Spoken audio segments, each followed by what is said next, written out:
It's still unclear when exactly the president began displaying symptoms, and Dr. Sean Conley declined to answer a question about when President Trump last tested negative for the virus. Late this afternoon, the president released a video from the hospital saying he's feeling better and thanking people for their support.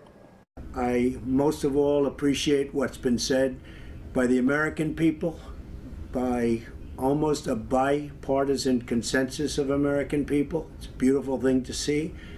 And I very much appreciate it, and I won't forget it. I promise you that.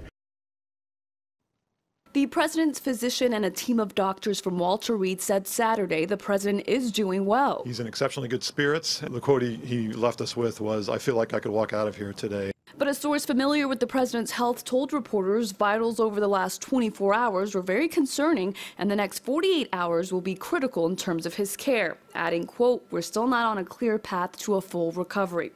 CBS News has also confirmed the president was administered supplemental oxygen at the White House Friday before he was flown to Walter Reed in the evening.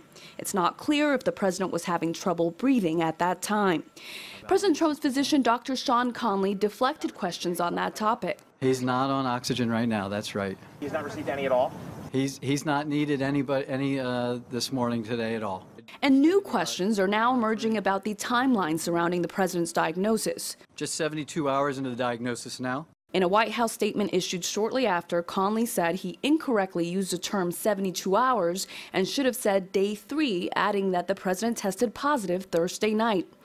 Earlier that same day, he attended a fundraiser in New Jersey. He traveled to Minnesota the day before. I'm not going to get into all the testing going back, but he and all the staff routinely are tested.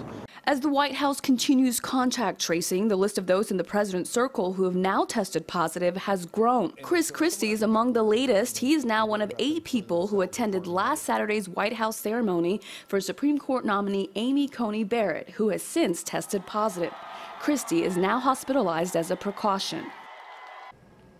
Senator Ron Johnson has become the 3rd U.S. senator to test positive. He was not in attendance at last Saturday's White House event.